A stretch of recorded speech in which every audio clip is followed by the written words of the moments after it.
Bismillahirrahmanirrahim. Assalamualaikum warahmatullahi wabarakatuh. Alhamdulillahirabbil alamin. Allahumma sholli ala sayyidina Muhammad wa ala ali sayyidina Muhammad.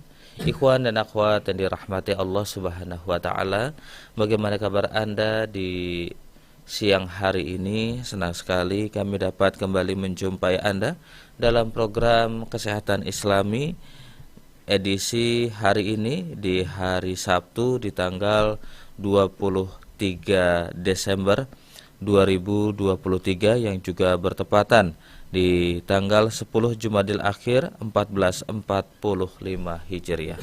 Narasumber kita Pak Alfian dari Rumah Sehat Indonesia. Ikhwan dan akhwat yang dirahmati Allah Subhanahu wa taala, kita telah terhubung dengan Pak Alfian. Assalamualaikum warahmatullahi wabarakatuh.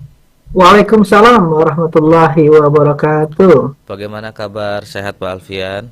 Alhamdulillah. Alhamdulillah. Dan saya mohon maaf Pak Alfian, suaranya agak sedikit bindang ini. Iya, tapi kecil, suaranya kecil. Kecil. Mungkin nanti bisa diperbaiki sama switcher dan juga sama Bang Fajar di meja operator. Ikhwan dan akhwat, tema kita masih melanjutkan pada tema Sabtu pekan lalu, pembuatan Simplicia, yaitu ini cara membuat herbal, begitu Pak Alfian ya? Iya. Ini kita sudah masuk ke pemeriksaan mutu, lalu ada uji histokimia, uji mikroskopik, uji biologi kimia dan fisika, dan uji makroskopik. Saya soalnya ngebaca dari ini yang disampaikan Pak Alfian. Namun sebelum itu Pak Alfian bisa kita agak flashback dulu ke belakang Pak Alfian. Sabtu pekan lalu kira-kira poin-poinnya saja Pak Alfian pada saat pekan lalu apa saja. Baru nanti kita masuk sekarang biar yang baru mendengarkan atau baru mengikuti tidak bingung. Monggo Pak Alfian. Baik, makasih Agus. Assalamualaikum warahmatullahi wabarakatuh. Waalaikumsalam. Alhamdulillahirabbil alamin wassalatu wassalamu ala asyrofil anbiya'i wal mursalin wa ala alihi washabihi ajmain amma ba'du. Alhamdulillah kita ketemu lagi, to be continued ya, part 2, karena banyak yang nanya kemarin, akhirnya ya paparannya nggak selesai, tapi mudah-mudahan selesai ya. Amin. Kalau nggak selesai part 3. Ya, jadi kemarin saya bahas tentang pembuatan Simplicia ya. Pembuatan Simplicia itu ada macam-macam Simplicia, ada nabati, ada hewani, ada pelikan atau mineral ya. Nah, sebelum kita membuat Simplicia, kita ada namanya bahan baku ya, bahan baku, terus ada penanganan pasca panen, ada pemeriksaan mutu, baru pengepakan ya. Nah, sumber bahan baku itu harus kita tahu dulu ya. Misalnya bagian tanamannya apa, waktu panennya bagaimana, cara panennya bagaimana. Ya, misalnya daun yang kita ambil pucuknya misalnya. Nah, dipanen waktu tumbuh pucuk yang segar atau buah yang segar ya. Nah, itu awal mulanya. Nah, terus kita sesuai dengan Good Agriculture Practice ya, SOP-nya atau Agriculture Collection Practice ya. Nah, setelah kita tadi panen ya, setelah kita panen Simplicia tadi, herbal tadi ya, terus kita cuci ya, penanganannya pasca panennya ya, sortasi basah ya, ada pencucian ya, ada perajangan, ada pengeringan, terus ada proses pengeringan menggunakan oven atau matahari ya. Nah, terus setelah itu baru kita pak ya, pengepakan. Mana pengepakan? Nah, penyimpanan pengepakan terhindar dari cahaya, dehidrasi, ya, penyerapan air, reaksi kimia, serangga, pengotor, ya. Pokoknya ini harus aman, ya. Jadi pengepakan harus kuat, ya. Nah, nggak boleh sembarangan pak-pak aja, ya. Tapi kalau ada terkontaminasi kan nggak boleh, ya, berbahaya. Nah, setelah kita pengepakan, kita tulis nama Simplicianya apa, sel bahannya apa, tanggal masuknya apa, uji mutunya apa. Misalnya makroskopik, mikroskopik, dan lain-lain, ya. Keterangan lain boleh kita tambahkan, ya. Nah, kita masuk yang sekarang.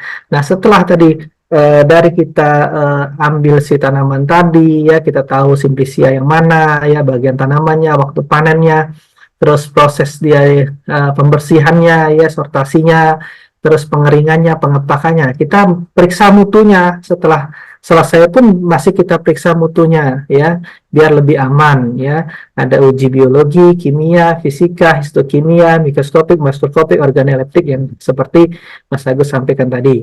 Nah, yang pertama kita yang sederhana dulu, organoleptik. Organoleptik itu kita melihat secara kasat mata ya, bentuk dan ukuran, warna dan permukaan, rasa ya. Misalnya, oh pahit nih, gitu kan. Oh, nih kemungkinan sambiloto karena ujungnya lancip-lancip daunnya. Oh, batangnya nih berigi-rigi ya, pahit juga. Oh, ini kemungkinan brotowali ya. Tapi kalau misalnya kita masih ragu, kita akan naik ke uji selanjutnya ya. Jadi uji ini ada makroskopik, ada mikroskopik ya. Makroskopik kita menggunakan kaca pembesar ya. Kita lihat nih daunnya bener nggak nih si sambiloto. Bener nggak nih batangnya brotowali atau kulit secang. Oh, bener nggak ini rintangnya si temulawak misalnya. Nah, dengan mikroskopik kita dengan menggunakan mikroskop elektron. Nah, biasanya kita lihat jaringan-jaringan sel-selnya, epidermisnya, ya stomatanya, dan palisadenya ya dan lain-lain biasanya. Nah, itu dengan mikroskop elektron kita ambil bagian tanamannya karena kalau misalnya sudah organoleptik kita nggak kelihatan karena sudah kering ya, sudah rusak misalnya ya. Nah, kita coba dengan makroskopik, nggak bisa dengan makroskopik, kita coba dengan mikroskopik dengan elektron. Nah, nanti dibandingkan, benar nggak nih si ini sambiloto bukan ya? Berapa jumlah ininya, stomatanya, misalnya jumlah ada epidermisnya apa, gitu kan, bentuknya apa ya. Nah, ada lagi uji histokimia, ya histokimia dengan pelarut-pelarut ya. Nanti kita warnain, oh dia dengan mewarnai anil ini dengan sulfat kuning warnanya, dengan HCl warnanya merah ya. Nah, terus ada lagi yang tadi ya, stomata, palisade yang mikroskopik ya.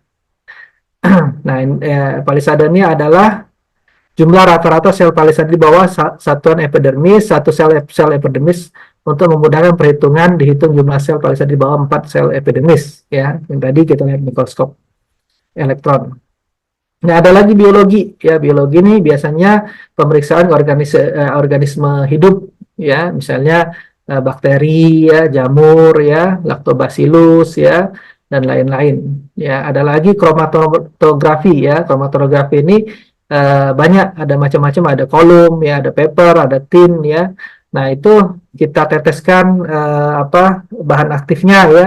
Kita cek ya apakah misalnya mengandung flavonoid misalnya yang tinggi, oh ini tahu quercetin misalnya ya. Nah, itu ketahuan nanti ya. Ada lagi fisika, misalnya sudah menggunakan pelarut ya, dia misalnya diisolasi ya, misalnya berat jenisnya ya dan lain-lain ya. Nah, ada lagi sediaan yang diperoleh dari tanaman. Sediaan yang diperoleh dari tanaman, cara penyaringannya, ketentuan dalam pembuatan ekstrak, terminologi umum pengapakan ekstraksi. Ya. Jadi cara penyaringan ya, atau ekstraksi ya, merupakan pemisahan dari bahan dari campuran dengan menggunakan pelarut. Ya. Ekstrak adalah sediaan yang diperoleh dengan cara ekstraksi tanaman obat dengan ukuran partikel tertentu dan menggunakan medium pengekstrak tertentu.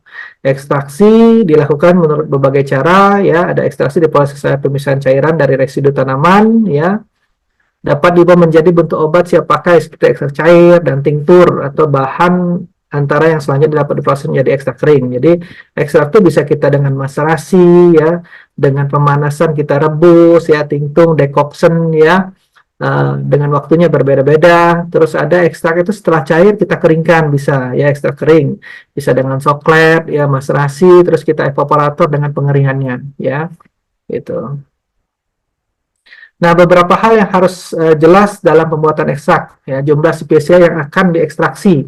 Jadi jumlahnya berapa yang mau kita ekstraksi, terus kita keringkan, sudah kita keringkan kita bubuk ya, kita blender ya supaya halus ya, sehingga penyaringannya maksimal. Kalau kita mau sederhana, kita menggunakan maserasi, masukin ke chamber atau ke galon ya, terus masukin bubuknya, dikasihlah pelarutnya, diaduk-aduk 2 kali 24 jam selama 5 hari, baru kita filter dengan kertas filter, kita buka. Nah, airnya itu merupakan ekstraknya ya.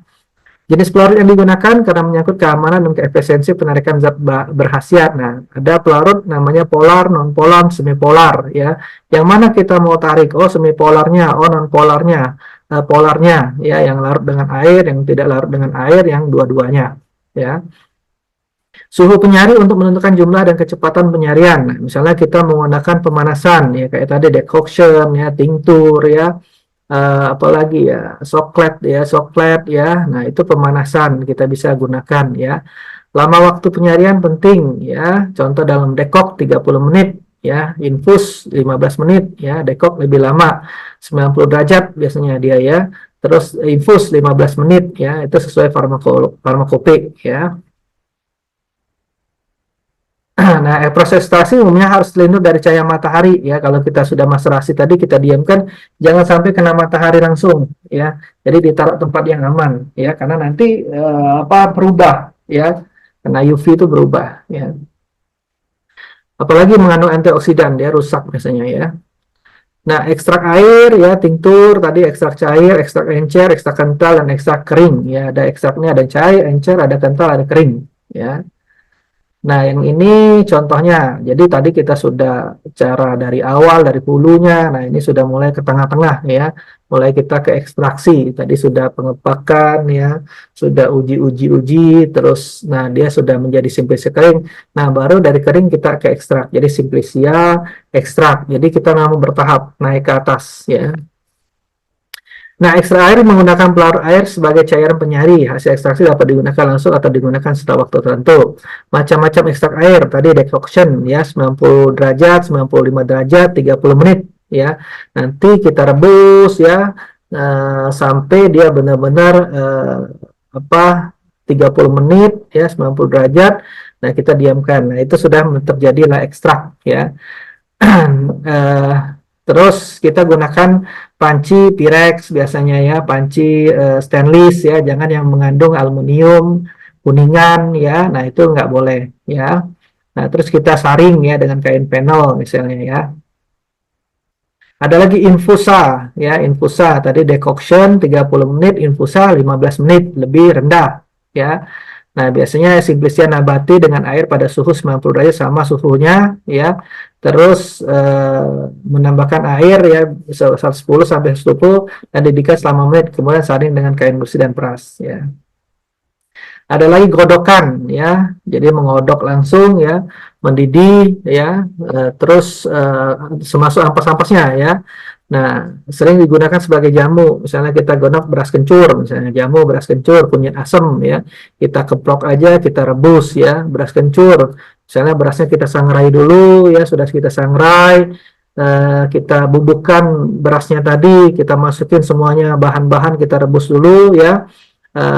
Hidupin api besar, mendidih, kecilkan, masukkan bahannya, cengkeh, jahe, kunyit, kencur, dan lain-lain ya temannya.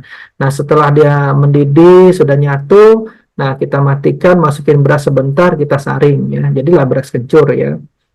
Nah, ada lagi simplisia seduhan ya, atau direndam selama 5-10 menit. Biasanya dengan teh ya, kita kadang-kadang kita bikin simplisia kering teh, daun teh ya. Nah, kita rajang kecil-kecil ya. Nah, terus kita masukkan ke dalam air. Nah, biasanya dia akan jadi daun teh ya itu. Nah, ada lagi maserasi yang tadi saya sebutkan ya, dengan air biasa atau pelarutnya etanol ya. Apa aja pelarutnya yang digunakan ya, suhu ruangan, diaduk-aduk aja ya, lebih sederhana dia ya. Nah, ada lagi tinktur ya, tinktur adalah sediaan cair yang dibuat dengan cara maserasi ya, atau perlokasi ya, perlokasi simplias dengan penyari etanol ya, pelarutnya etanol. Ada lagi ekstrak cair ya, seperti tinktur, ekstrak cair bedanya adalah sediaan cair yang lebih padat sesuai dengan ketentuan farmakope. Ada lagi encer ya, ekstrak cair bedanya konsentrasi spesial yang yang disari dengan konsentrasi akhir ekstrak. Ya, ada lagi ekstrak kental ya. Jadi sudah dicair tadi, sudah encer. Nah, dia dimasuk ke kamar terus disari, bisa kita menggunakan evaporator ya. Nah, terus ekstrak kering setelah evaporator kita keringkan lagi. Nah, biasanya untuk kapsul ya, kapsul. Jadi dari cair, encer, kental ya. Ini apa? Sediaan lain tradisional ya, ada yang pipisan. Nah, ini kan yang zaman-zaman kita dulu ya, ada jamu dipipis ya, menggunakan apa tuh namanya, batu ulekan ya. Iya. Nah, biasanya menggunakan bahan baku yang segar ya, kayak kulit keras ya, akar ya, ditumbuk-tumbuk, dipipis ya, digerus ya. Kadang-kadang juga kita bikin untuk apa scrub ya. Apa tuh scrub tuh? Apa tuh? Untuk scrub ya, untuk apa tuh kita Kulit. kulit ya, apa tuh namanya? Saya kok apa?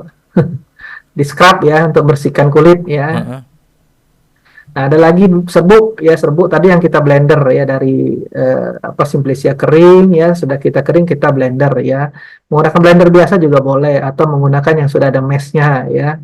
Ada apa, mesh itu ada hitungannya ya, supaya dia lebih kecil. Ada lagi peel. Nah, peel ini yang dipres ya, dipres, dicetak ya, dibubuk terus dicetak ya.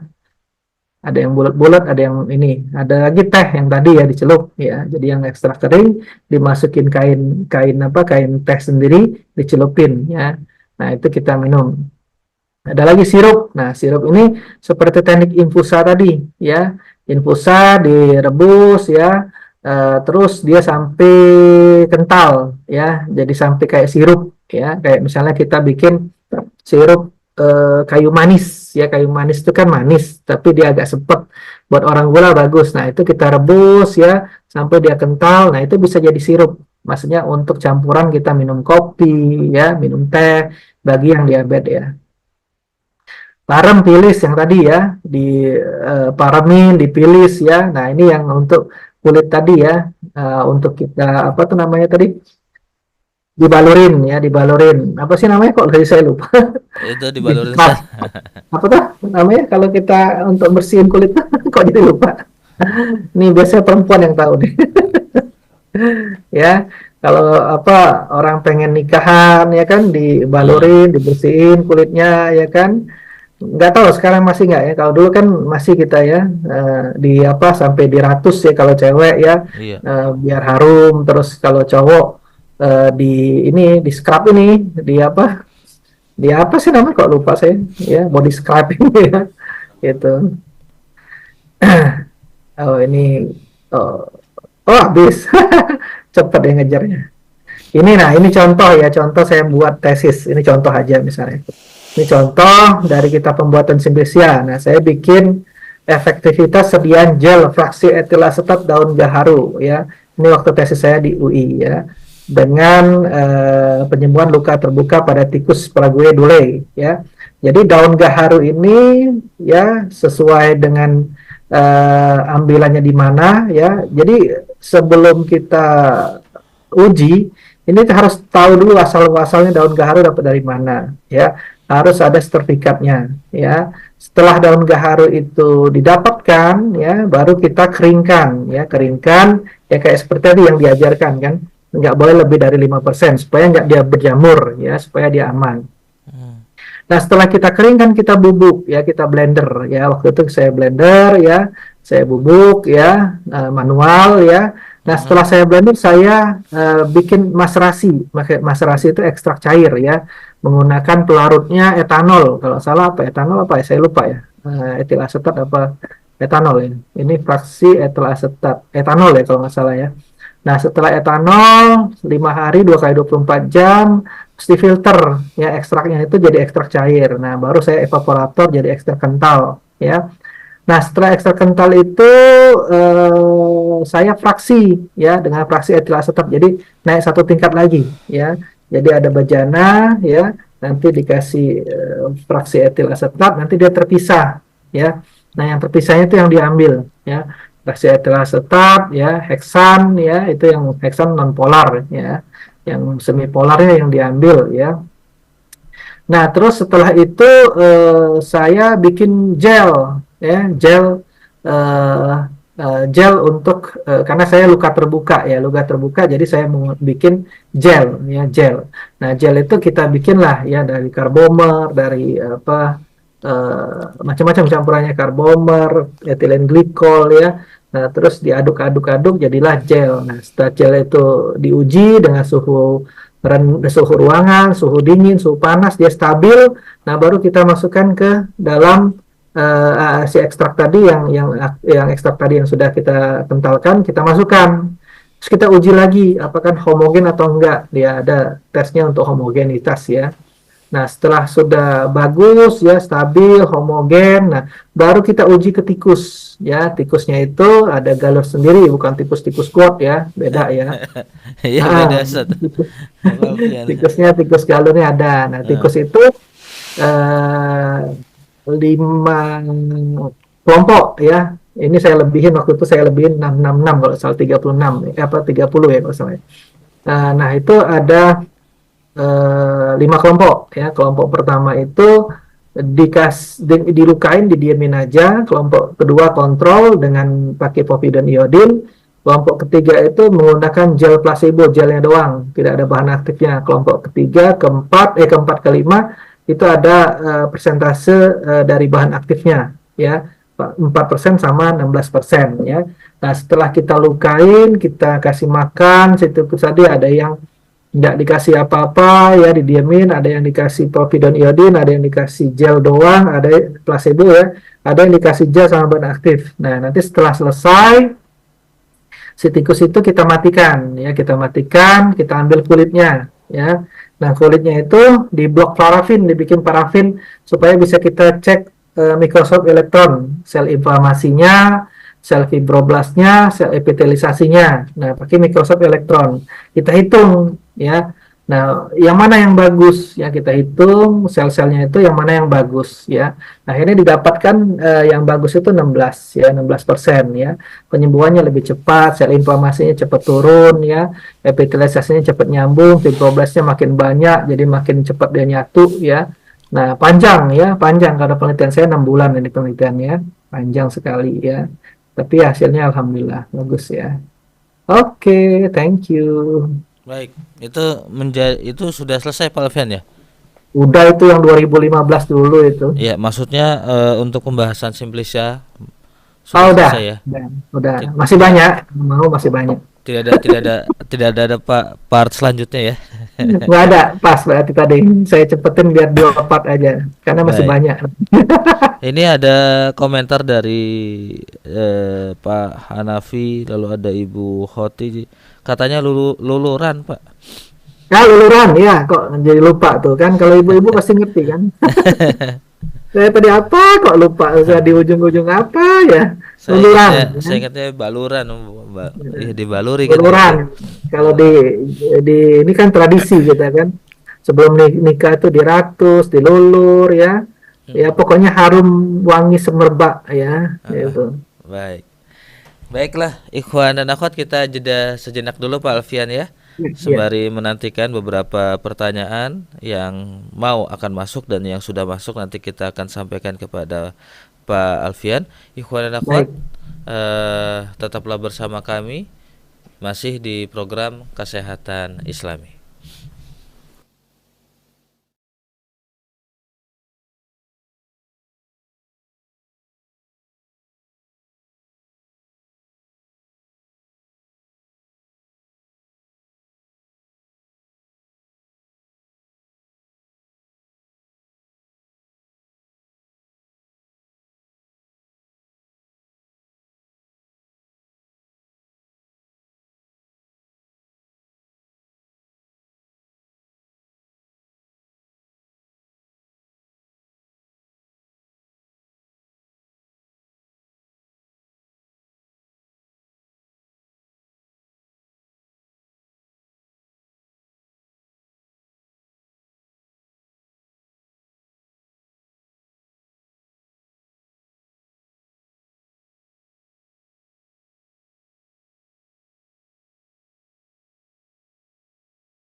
Radio Silaturahim untuk Islam yang satu yang dipancar luaskan dari Jalan Masjid Silaturahim nomor 36 Kalimanggis Cibubur Bekasi. Ikhwan dan akhwat yang dirahmati Allah Subhanahu wa taala, terima kasih Anda masih bersama kami dalam program di hari ini Kesehatan Islami bersama Rumah Sehat Indonesia Pak Alfian di Jalan Ruyung Blok A20 nomor 7 Kafling PTB DKI Pondok Kelapa Jakarta Timur. Bagi Anda yang ingin menghubungi Pak Alfian, silakan Anda WhatsApp di nomor 0813 83262040. Sekali lagi di 0813 83262040. Anda juga bisa mengunjungi YouTube-nya Pak Alfian, RM Alfian MSI, ataupun ada IG-nya Instagram RM Alfian MSI pula. Pak Alfian tahu aja, saya lagi baca di belakang Pak Alfian. Baik, Pak Alfian Herbal Medik UI ya, ikhwan dan akhwat. Baik, Pak Alfian ada beberapa pertanyaan yang akan saya sampaikan dari Ibu Tina. Assalamualaikum warahmatullahi wabarakatuh Pak Alfian. Waalaikumsalam warahmatullahi wabarakatuh. Pak Alfian, apa saja tanaman herbal yang sering digunakan untuk pengobatan tradisional dan bagaimana cara mengekstrak manfaat kesehatan dari tanaman herbal tersebut? Ya, jadi banyak tanaman herbal yang kita bisa gunakan ya.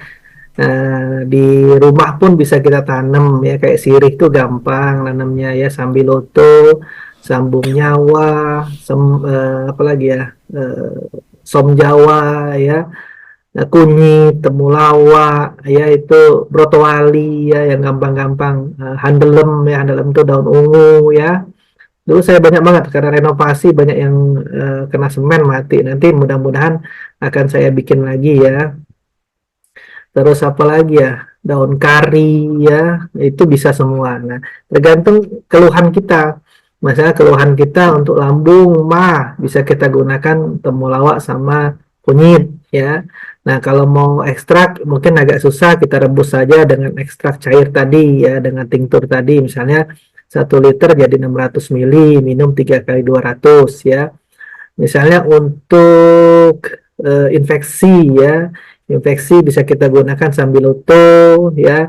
Nah, tambahin kunyit ya, karena sambiloto itu perih ke lambung ya. Nah, bisa kita gunain, misalnya kita radang tenggorokan tuh, lagi radang misalnya, kita rebus saja sambiloto sama kunyit ya. Nah, kita minum hangat-hangat, nah itu akan berkurang radangnya biasanya ya. Terus misalnya kita lagi mau flu, nah ini Mas Agus lagi flu ya. Nah, bisa kita tingkatkan yang meningkatkan daya imunitas tubuh kita ya, namanya imunomodulator atau imunostimulan ya. Nah, bisa kita rebus bawang putih ya, jahe ya, kunyit ya. Kalau ada adas boleh adas ya, ada kencur boleh kencur ya. Terus apalagi apalagi yang gampang ya, yang gampang, kencur tadi gampang, adas gampang ya, jahe gampang, kunyit adalah di bumbu dapur ya, bawang putih ada, nggak mungkin nggak ada ya, cabai Jawa agak susah ya, apalagi yang untuk antivirus, antiviral, eh, yang gampang dicari, apalagi sih bumbu dapur, cengkeh ya, cengkeh anti inflamasi ya, cengkeh, kapulaga ya. Nah, itu bisa kita rebus ya, itu menghangatkan tubuh karena kan flu itu kan dingin ya. Terus menghangatkan tubuh, dia meningkatkan imunitas kita. Nah, kalau imunitas kita naik ya flu-nya kabur ya. Karena dia pas mau kan virus itu masuk ada 2 jalur biasanya, endosom sama non endosom. Ada yang dia menempel dulu dengan apa tuh proteinnya ya, dengan reseptornya ya, ada yang langsung masuk. Nah, kalau misalnya dia imunitas kita tinggi, kan imunitas bawaan tubuh kita tinggi, langsung dimakannya si virus tadi ya, lisis, jadi dia rusak ya. Kalau nggak kuat imunitas bawaan kita, kita butuh imunitas tambahan yang tadi ya, stimulan, imunomodulator ya, dengan herbal tadi ya. Akhirnya naiklah ya sel B kita ya, sel imun kita naik, natural killer kita naik, CD4, CD8 ya, itu meningkat ya. Ada lagi namanya sel T memori ya, dipanggilnya bala tentara, ayo kita serang si virus biar dia KO ya. Nah Mm-mm. itu, ini nggak jadi ya, sakit tadi itu. Mm-mm. Oke. Baik, terima kasih Pak Alfian atas jawaban untuk Ibu Tina. Kemudian ada Bapak Haryo Suryo. Assalamualaikum warahmatullahi wabarakatuh. Waalaikumsalam warahmatullahi wabarakatuh. Masya Allah ya Pak Alfian, ini setiap saya mendengarkan siarannya Pak Alfian ini selalu ceria. Alhamdulillah. Jika ridho nih Pak Alfian, apa resepnya boleh berbagi? Jazakumullah. Coba tanya dulu umur saya berapa nih? Oh ya, umurnya berapa Pak Alfian? Coba dong. Karena kemarin saya di China, saya dibilang tuh 27 tahun. Waduh, Pada tersipu-sipu saya. Padahal udah 65 tahunnya Pak Alfian ya. Pas saya bilang, Lose, saya punya anaknya sekian. Kekejut dia. Ya sebenarnya intinya gini ya, pertama kita banyak senyum ya, ketawa ya, karena kan kalau kita mengkerut kan pasti kan akan turun ya kan. Tapi kalau senyum-senyum sendiri kan juga nggak baik Ah Pak Alfian. jangan lah, itu Mas Agus aja senyum sendiri itu. Iya. Ya maksudnya kita ya kayak siaran jadi ketawa, bercanda gitu kan. Heeh. Nah, sering apa silaturahim ya, ketawa, senyum ya, bukan sendirian ya. Kalau sendirian nanti beda alurnya itu ya. Nah, terus kalau kita pun ada masalah ya sudahlah, sholat 2 rakaat. Kalau saya gitu, kalau ada masalah saya serahkan ke atas ya. Ya karena masalah itu kalau kita pikirkan tambah mumet ya. Otak kita kecil ya, memikirkan masalah. Ya masalah itu kan Jadi pasti ada. kalau ada masalah nggak usah dipikirin gitu Pak Alfian. Ya pasti kepikiran, tapi kita jangan lupa ya, kita sholat 2 rakaat karena nanti ada jawaban. Kalau saya gitu, ya alhamdulillah ya, Allah kasih jawaban terus ya, kadang Iya. mimpi ya, kadang ya dipermudah, kayak waktu saya mau ke Cina kemarin, Heeh. saya ragu mau pergi kan gitu kan, karena baru renovasi rumah ya, banyak yang harus ditinggalkan ya, pokoknya kerjaan-kerjaan lah banyak yang ditinggalkan. Nah, akhirnya ya sudah, saya sholat aja lah ya, biar Allah mudahkan, pilihkan yang terbaik gitu kan. Nah akhirnya pas saya musyawarah ke mama dulu ya, nah, utama itu ridhonya orang tua ya, karena mama saya masih ada ya. Ma, Pian mau pergi ke China, kira-kira mama ridho nggak nih? Ya udah pergi aja ya. Terus ke istri ya, ngobrol-ngobrol sama anak gitu kan. Oke, pergi aja nggak apa-apa. Nah, akhirnya pas mau saya urus visa, mau saya urus paspor, kan paspornya sudah habis ya. Ternyata cepat semua. Ya, tiket pesawat pun dapat cepat. Nah, ya udah pergi positif ya. Nah, itu dipermudah ya. Ya, waktu apa lagi ya, banyak lah ya, waktu ngurus terfikat di pesantren ya, terus waktu mau ujian tesis ya, banyak-banyak yang saya rasakan tuh, banyak ya. Nah itu Allah kasih jalan ya, jadi ya memang pasti kepikir loh, nah mau pergi, waduh ini yang ini mau dipikir, yang ini, tapi kan akhirnya jadi stres ya, maksudnya tuh eh, apa ya, aura kita ya, apa ya, chemistry kita jadi Heeh. ikut-ikut stres ya. Jadi saya tuh banyak gitu sih. Nah terus physically-nya kita terapi ya, kalau saya terapi lintas, suka sebulan sekali itu pasti terapi ya, sebulan atau 2 bulan kali sekali, karena kan lintah itu ngencerkan darah ya, ngencerkan darah, melancarkan aliran darah ya, semakin banyak darah kita lancar, oksigen semakin banyak, bagus ya. Nah kalau sakit saya gunakan herbal ya, kayak kemarin juga sama lah ya, telinga tuh sakit banget ya. Terus di sini bindeng ya, kayak mungkin kayak Mas Agus lah lagi ya, bindeng tapi nggak flu ya, bindeng tapi nggak flu ya, kayaknya yang jenis baru sekarang ini ya, virusnya ya. Nah saya terus tingkatkan imun aja, nggak pakai antibiotik, nggak pakai apa, obat-obatan lain ya, saya pakai herbal aja ya, 5 hari sembuh ya itu. Nah itu aja sih resepnya, nggak ada yang ini ya, nggak ada Iya. yang spesial. Heeh. Baik. Jadi kalau ada masalah disenyumin aja Pak Alfian ya. Ya solusi dicari tapi bantuan Eh, Allah ya, Atau jangan ada yang bantuan bilang kita kalau sendiri. kalau ada masalah ketawain aja lah. Pak Alfian, ini kalau saya kepala sering sakit kenapa Pak Alfian? Nah, yang mana ini sakit tanggal Enggak, bukan lahir atau beneran. Ini tanggal? beneran. Yang sebelah Karena Mas kanan Agus atau juga bercanda sih. yang bagian belakang Pak Alfian? Sejak kapan? Kalau sejak kapannya ya akhir-akhir ini aja Pak Alfian. Lagi flu atau enggak sebelum flu? Sebelum flu. Oke, kalau ke belakang itu biasanya sampai ke depan nggak? Apa belakang Kadang-kadang doang? belakang, kadang-kadang depan, kadang-kadang kiri, kadang-kadang kanan. Migrain atau memang sakitnya dari belakang ke depan. Jadi sakit ke belakang doang, dia itu Heeh. biasanya kolesterol ya. Tapi Ah. kalau sakitnya sampai ke depan, tensinya tinggi ya. Tapi Oh, kalau migrain biasanya pasokan oksigennya kurang ya oh ke itu ya. kepala. Itu Iya. cara pengobatannya dengan lintah. Ya dengan lintah terus makanan ya yang berlemak kurangin ya. Oke. Makanan gorengan, hobi nggak gorengan? Oh, nggak terlalu hobi Pak Nggak Alfian. terlalu. Jarang kalau Santan-santan, kegorengan. Santan-santan juga keju, jarang ya. coklat, nasi uduk, mentega, seafood, Jarang, jarang Pak Alfian. jarang. Jarang. Ya sudah, berarti terapi lintah boleh untuk melancarkan aliran darah. Ya, Oke. yang penting yang berlemak kurangin. Oh, Ya, yang tensi coba berlemak. cek. Tensi berapa? TNC normal Pak Alfian. Normal ya. Heeh. Alhamdulillah karena kan kalau tiap Sabtu pagi saya juga ada senam ya sama pendengar hasil itu senam Lintengkung itu. Alhamdulillah sih. Nah, jadi kalau oksigen ke kepala itu bisa karena servikal juga ya. Kalau Mm-mm. misalnya di situ bagus semua, dilihat servikalnya ada nggak problem di lehernya Hmm. atau di punggungnya ya. Kadang-kadang servikalnya kejepit juga bisa bikin pusing dia.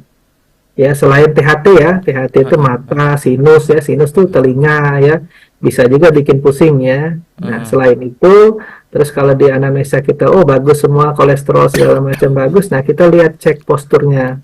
Ya. Kadang di postur ya, ada pasien saya tuh sudah cek semua sampai apa tuh asuransinya habis ya. Ah, Dia cuma nafas, naik nafas, pas ngembusnya nggak plong ya, aduh. sudah dicek segala macam akhirnya disarankan ke ahli jiwa malah ya kan, Ah, kan lucu kan. ya Udah Allah. habis asuransinya periksa ronsen MRI segala macam ya, periksa lab ya, nah pas saya cek di torakalnya ada yang nonjol ya, miring lagi, pas saya benerin sudah aman ya, plong, udah di Ah, situ masalahnya ya. ya Nah Allah. kadang postur ya bisa juga ya. Baik. Terima kasih Pak Alfian. Ada pertanyaan dari Jember, Jawa Timur, Ibu Siti Anissa. Assalamualaikum warahmatullahi wabarakatuh. Waalaikumsalam warahmatullahi wabarakatuh. Saya kemarin cek lab gula darah saya 126. Yang Puasa saya pas waktu, ah puasa pas waktu, tidak gula dijelaskan Pak darah apa? Alfian. Hah? Tidak dijelaskan. Oke, terus? Yang saya tanya apa herbalnya Pak Alfian. Nah, makanya tadi gula darah sewaktu atau puasa. Kalau puasa itu tinggi, tapi kalau sewaktu masih aman, ya. Nah, herbal-herbal untuk gula ya bisa kayu manis, ya, sambiloto, brotowali, daun sendok, bulosari, apalagi ya. Yang gampang-gampang, kayu manis, ya. Nah, itu boleh, ya, untuk menurunkan gula, ya. Kalau sambiloto itu kerjanya sama kayak metformin, ya. Tapi dicek dulu itu sewaktu atau puasa, ya. Itu Mm-mm. kalau dia puasa ya tinggi, tapi kalau sewaktu ya masih aman, ya. Itu. Baik Pak Oke? Alfian. Oke.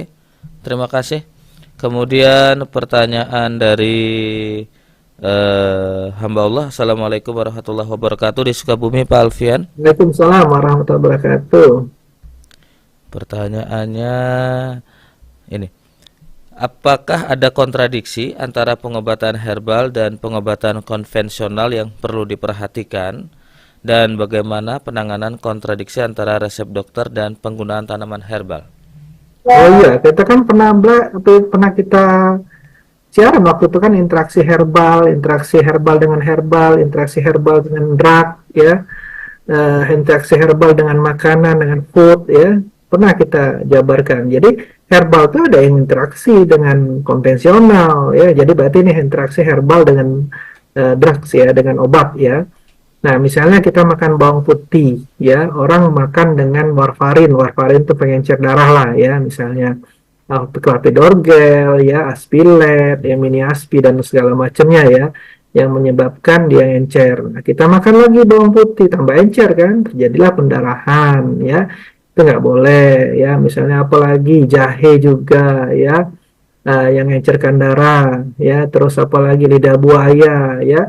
Nah, itu hati-hati ya. Terus ada lagi yang menyebabkan keguguran, misalnya yang dia melancarkan aliran darah ke rahim kayak kunyit itu kan untuk orang apa tuh sakit menstruasi kan bagus ya. Tapi kalau untuk orang hamil-hamil muda nggak boleh karena kontraksi rahim ya. Jadi aturlah jaraknya. Kan saya pasien juga pasti menggunakan medis ya. Sebelum datang ke saya juga banyak yang menggunakan medis, apalagi jantung, stroke datang ya ke sini pasti menggunakan medis dia. Pasti pengencer nomor satu, obat-obat jantung ya, Niktokov ya, obat tensi bisoprolol ya, clopidogrel pengencer ya, apalagi katopril ya, eh, apalagi ya obat jantung tuh banyak banget ya, pokoknya vitamin-vitamin ya, yang pasti pengencer pasti dimakan ya. Nah terus kalau dia bengkak furosemid ya, spironolactone ya, nah nggak ada masalah ya, karena dia sudah makan medis, kita gantikan langsung nggak bisa ya, perlahan-lahan ya, diselang 1 jam kalau saya nggak ada masalah ya. Yang orang di stroke aja yang jantung ya saya terapi dengan lintah walaupun dia encer ya. Nah tapi edukasi ya, ini bakal encer karena kita bermanfaat tuh enzimnya ya. Kalau enzimnya itu yang dipakai ya sebenarnya, dan jurnalnya sudah banyak internasional ya. Waktu itu saya malah disuruh prof saya untuk tesis S3-nya itu, cuman saya nggak tahu ya waktu itu kenapa ya, apa sibuk atau apa, ya nanti aja deh gitu, karena kan panjang ya kalau iya kayak tadi kan sampai 6 bulan saya kan. Nah itu harus saya persiapan matang-matang ya. Nah jadi ya nggak ada masalah ya, kita selang 1 jam biar dia tereliminasi dulu ya. Makanya kita ada namanya farmakokinetik ya. Farmakokinetik itu nasib obat di dalam tubuh ya, ada farmakodinamik hasilnya dari kita makan obat tersebut atau herbal tersebut ya, itu. Oke. Baik. Tadi Pak di YouTube saya ada interaksi herbal, buka aja. Interaksi herbal dengan drug, interaksi herbal dengan herbal, interaksi herbal dengan makanan ya. Baik, terima kasih. Ada Pak Selamat, Pak Alfian ingin bertanya. Assalamualaikum warahmatullahi wabarakatuh. Waalaikumsalam warahmatullahi Pak wabarakatuh. Alfian, ada nggak resiko atau efek samping yang perlu diwaspadai saat menggunakan herbal?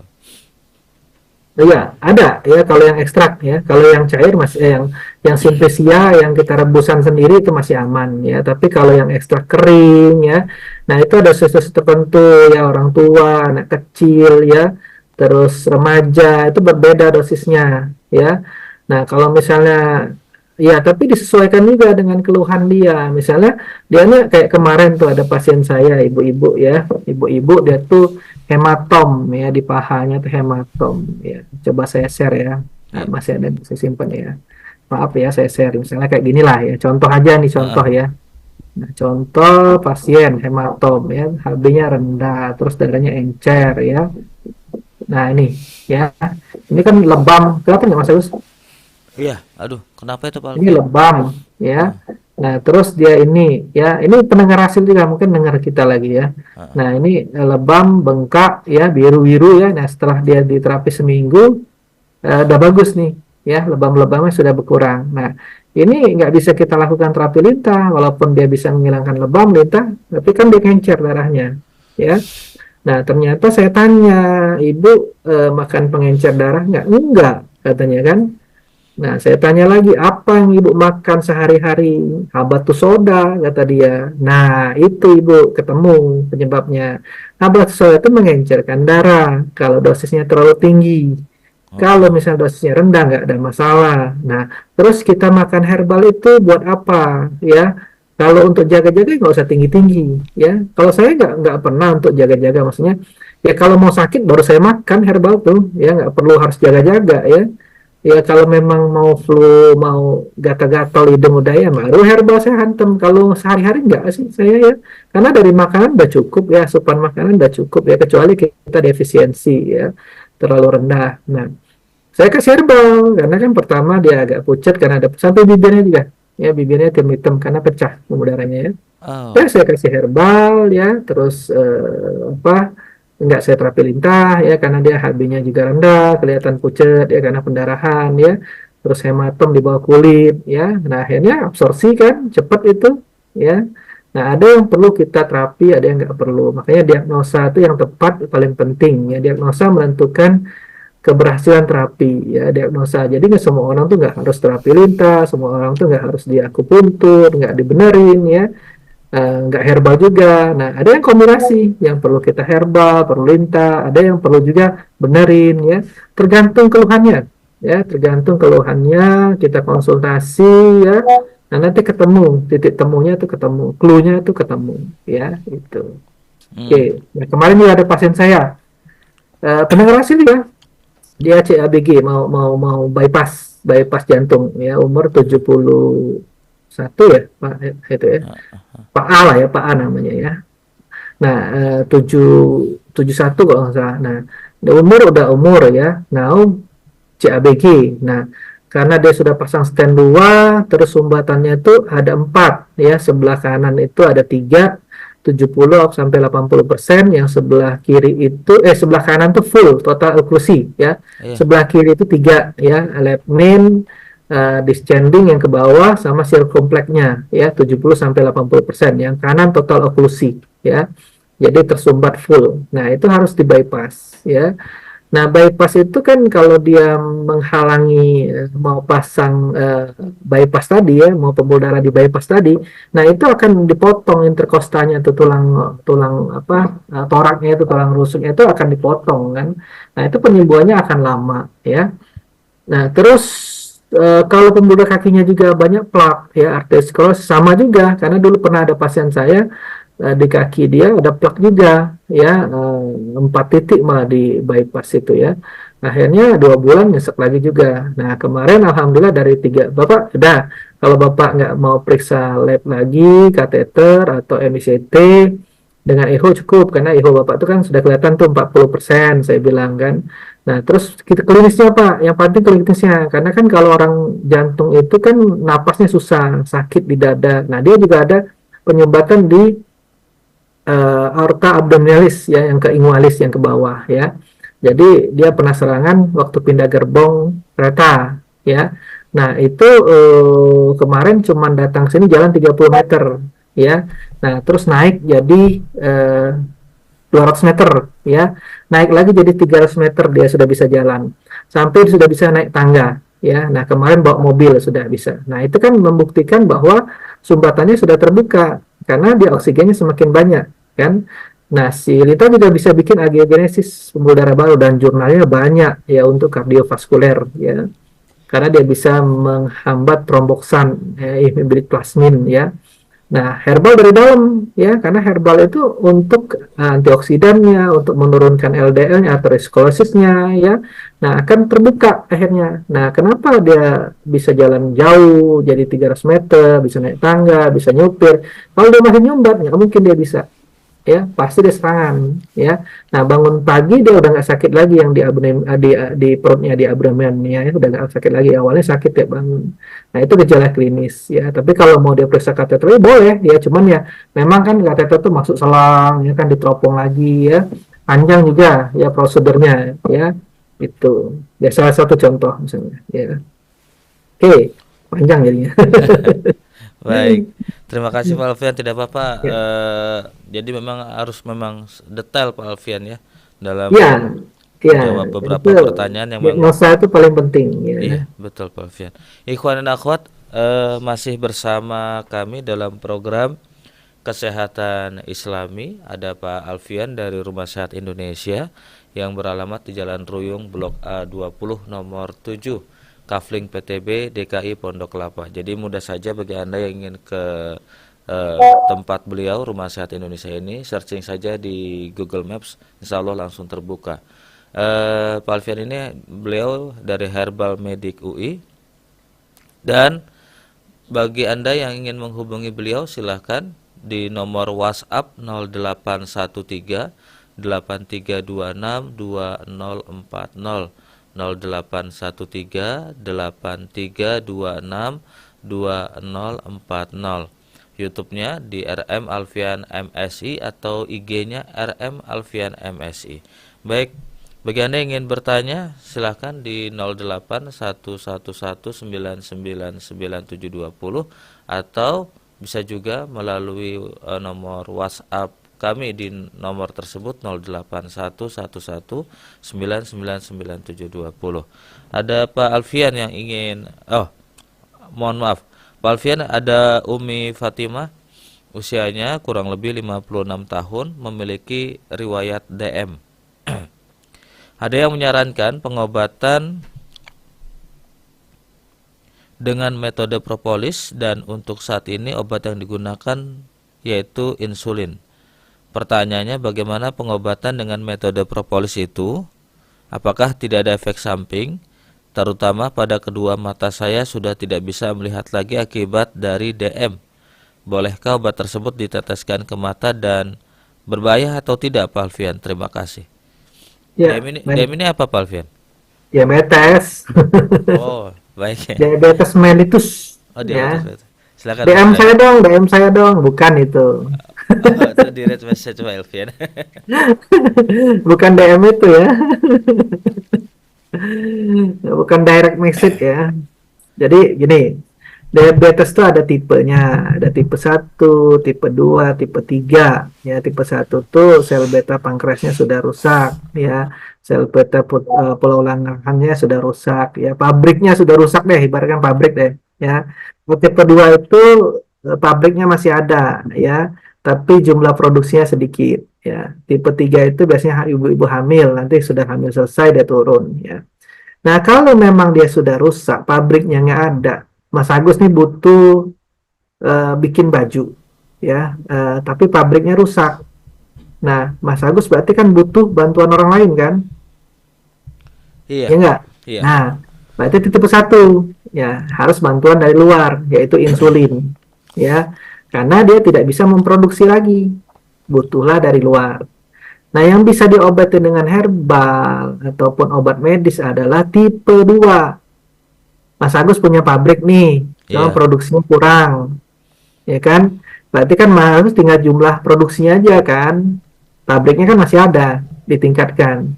Nah, berarti kita harus butuh herbal-herbal yang bisa meningkatkan sensitivitas insulin, yang bisa menghambat proses dari agiogenesis, ya, proses pemecahan glukosa karbohidrat menjadi glukosa, ya.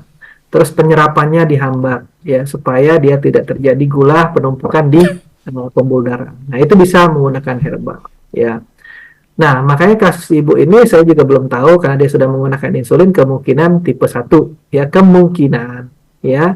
Ibu Siti kemungkinan tipe 1 karena menggunakan insulin ya. Nah, propolis ya sebagai jurnalnya sudah banyak sebagai antiinflamasi ya, antivirus ya, apalagi ya uh, antioksidan ya. Nah, kalau menurut saya retinopati ibu itu kan karena dari gula yang numpuk lama ya, akhirnya terjadilah pecah pembuluh darah pada mata ya, karena eh, pembuluh darahnya rapuh ya, pembuluh darahnya rapuh, pecahlah pembuluh darah di mata, akhirnya retinopati. Nah, retinopati bisa mengganggu mata ya, bisa menyebabkan kebutaan ya, karena fungsi sarafnya keganggu ya. Nah, herbal tadi sebagai antiinflamasi ya, sebagai antivirus ya. Kalau menurut saya kalau untuk ke mata sebaiknya cek dulu apakah bisa digunakan untuk mata apa enggak ya, karena kalau herbal-herbal di kita ini belum sampai ke sana ya. Yang banyak itu herbal-herbal luar yang bisa sudah intravena ya, disuntikkan ke pembuluh darah kita, intramuskular ya.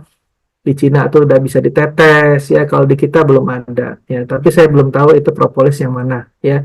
Jadi sebaiknya kalau mau untuk propolis ya oral aja, tapi bukan untuk ke diabetes ya, kalau menurut saya ya, tidak kena ke diabetes karena mekanisme kerjanya farmakologinya ke sana ya. Untuk antioksidan oke lah ya, tapi tidak bisa menurunkan jumlah gula, apalagi ibu tipe 1 ya. Itu aja Pak Agus. Pak Alfian, terima kasih. Eh, Kemudian pertanyaan selanjutnya ini datang dari mana ini? Tunggu sebentar, Pak Alfian. Dari hatimu. Dari Bapak Surya. Assalamualaikum warahmatullahi wabarakatuh. Ya, Waalaikumsalam warahmatullahi wabarakatuh, Pak Surya. Baik, Salam Pak kenal. Alfian, bagaimana mengelola situasi? Apa peran regulasi dalam mengatasi potensi kontradiksi antara pengobatan herbal dan pengobatan konvensional? Regulasi. Iya. Maksudnya regulasi peraturan. Iya. Ya, kan pemerintah sekarang kan sudah ada konsil ya, ada penyehat, ada yang nakes ya. Sekarang sudah mengerucut ya. Nah, cuman untuk mendapatkan itu tuh kan banyak tumpang tindih lagi ya. Makanya PP-nya yang baru ya, Undang-Undang Kesehatan baru ya. Makanya PP-nya lagi dibuat ya. Nah, jadi regulasinya sih banyak sih. Ada yang D3 jamu ya, ada yang STPT ya, penyehat tradisional aspetri ya, ada yang akademisi ya. Regulasinya sih jelas sih kalau menurut saya ya. Nah, cuman kita tidak bisa seperti di luar negeri, misalnya Western dan Eastern digabung, nggak bisa pilih salah satu, dia mau Eastern Eastern ya, Western Western, karena di China itu bisa kita operasi, saya ikut operasi ya, ikut operasi tulang waktu itu bagus ya. Eh, Nah, terus dengan di rumah sakit ya, di rumah sakit umum itu ya. Terus juga di Eastern ya, di TCM-nya, akupuntur, moksa segala macam. Nah, kalau di Indonesia pilih salah satu, walaupun saya bachelor medicine, nanti kan gelar saya yang di Cina itu bachelor medicine. Bachelor medicine itu dokter ya, kedokteran ya di sana di ya. singkatnya apa Pak Alfian? BMed, Bachelor of BMed. Medicine, BMed. BMed ya. Hah. Nah, itu kedokteran di sana ya. Tapi nggak bisa kita pakai di sini ya. Nah, yang kita pakai adalah Easternnya ya, Iya. TCM ya. Nah, TCM ya boleh kita invasif kalau sudah kita nakes ya, nggak ada Heeh. masalah ya. Nah, kayak saya punya STR fisioterapi ya. Fisioterapi itu juga ada jarum, Reneling ya. Nah, saya punya fisioterapi ya, herbal akademisinya ya. Nah, sekarang saya ngambil double degree di China ya. Jadi di sini dapat, di luar dapat ya. Tahun depan insya Allah dapat 2 gelar lagi mudah-mudahan ya Allah Amin. kasih. Amin. Nah, itu Amin. regulasinya. Jadi Berarti udah jelas ntar kok regulasi di Indonesia ya. mm, Gitu. baik, nanti gelarnya berentet kalau kata orang Betawi Pak Alfian. Ada 5 ya, tapi nggak tahu nih Ada. kalau S3 jadi 6 nih. Amin. Baik Pak Alfian, ada Ibu Nur. Assalamualaikum warahmatullahi wabarakatuh. Waalaikumsalam warahmatullahi Ini wabarakatuh. mungkin menjadi pertanyaan terakhir Pak Alfian ya. Selanjutnya Boleh. nanti langsung ditutup dengan kesimpulan. Pak Alfian, saya mau tanya apa obat herbal untuk gatal-gatal? Terima kasih Pak Alfian. Gatal-gatal eksim atau apa? Tidak dijelaskan. Itu saja Nah, Pak Alfian. ya, gatal-gatalnya kan bisa alergi, bisa eksim ya, bisa apa lagi gatal-gatal? Eh, Alergi, eksim, jamur ya, eksim itu ya. Nah, Iya. alerginya gatal-gatal apa? Terus kalau kulitnya kering juga gatal-gatal ya. Kalau orang tua kadang-kadang gatal-gatal karena kulitnya kering. Terus kadang-kadang diabetes juga gatal ya. Ginjal juga gatal ya. Nah, banyak faktornya. Tapi kalau misalnya jamur ya, bisa kita gunakan herbal-herbal yang antifungi ya, seperti kencur ya, terus lengkuas ya, itu ada antifunginya ya, terus mimba ya, antifungi. Nah, itu bisa kita gunakan ya untuk antifungi. Tapi kalau gatal-gatal dia karena alergi, ya pertama pantangan alerginya apa, dihindarin ya, misalnya dia makan seafood ya atau telur ya, nah itu hindarin. Nah, bisa kita tekan imunosupresan, namanya menekan imunitas yang lebay ya, dengan daun alpukat, matikan kebo ya, daun ciplukan ya. Nah, itu untuk anti alergi. Eh, Apalagi air kelapa ya. Tapi air kelapa hati-hati, bagi yang asam urat dia naik ya. Itu. Nah, itu makanya kita tuh diagnosa tuh paling penting. Diagnosa tuh paling penting karena untuk menentukan intervensinya apa. Ya, jangan jurusan kampung rambutan perginya jurusan ke kampung Melayu ya, beda ya itu. Oke. Baik, terima kasih Pak Alfian, dan demikian untuk jawaban Ibu Nur, semoga terjawab. Mungkin kita tutup dengan kesimpulan Pak Alfian, silahkan. Baik, ya. Jadi tadi kita ini ngarahnya kemana-mana ya, tapi nggak apa-apa ya, udah biasa ya. Jadi Iya. kita kan pembuatan simplisia ya, Heeh. judulnya tadi pembuatan simplisia ya. Nah, pembuatan simplisia itu Ya, tadi kita sudah part 1 dan part 2 ya. Part 1 itu dari pertama kita panen ya, terus cara panennya bagaimana, kita bersihkan, kita keringkan ya, sampai pengepakan ya, sampai uji-ujinya supaya dia aman, bisa dipakai. Setelah uji-uji kita tadi belajar cara pembuatannya ya, ada yang direbus, ada yang dimaserasi, ada yang diekstrak ya. Nah, sampai kita manfaatkan hasilnya. Ya, tujuannya apa? Ya, karena kita tahu diagnosa, tahu intervensi, tapi membuatnya asal. Misalnya dia tadi pengen pakai sambiloto, yang diambilnya secang. Dia nggak tahu sambiloto gimana ya bentuknya ya. Diambilnya lah secang, padahal secang kulitnya jauh beda ya.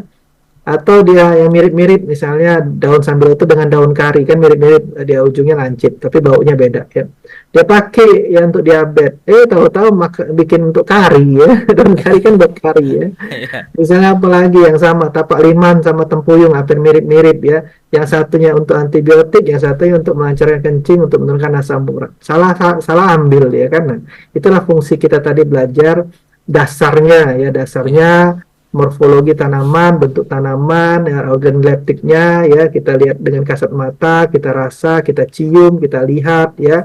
Nah, untuk apa? Untuk kita membuat simplisia yang benar, ya maksudnya. Setelah benar pun kita uji lagi supaya tidak terjadi ada kontaminasi bakteri, kontaminasi zat-zat lain dan lain-lain, ya.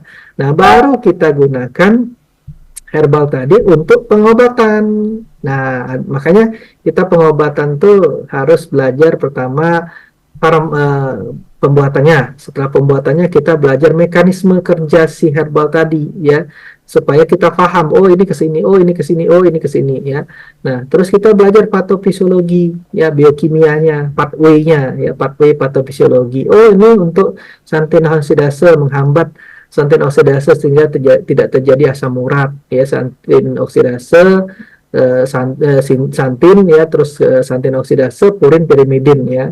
Nah, itu menjadikan asam urat ya tidak terjadi ya, itu misalnya. Oh, ini untuk menurunkan tensi. Oh, dia menghambat dari angiotensinogen 1, angiotensinogen 2 ya. Nah, itu mekanismenya. Oke, ya tujuan tadi ya. Itu aja Mas Agus. Baik, terima kasih banyak Pak Alfian atas penjelasannya dalam tema pengobatan pembuatan simplisia. Ini berarti part 1 part 2 selesai ya. Dan kita Nanti nanti kita lagi. pertemuan selanjutnya dengan tema yang berbeda. Ikhwan Ya. akhwat, Pak Alfian dari Rumah Sakit Indonesia beralamat di Jalan Ruyung Blok A20 nomor 7 Kafling PTB DKI Pondok Kelapa Jakarta Timur. Anda bisa menghubungi beliau, silahkan WhatsApp di 0813 8326 2040, 0813 8326 2040. Pak Alfian Herbal Medik UI. Anda juga bisa melihat YouTube-nya di RM Alfian MSI atau IG RM Alfian MSI pula. Akhirul kalam, kami dari studio mohon undur diri. Billahi taufik wal hidayah. Wassalamualaikum warahmatullahi wabarakatuh. Wabarakatuh.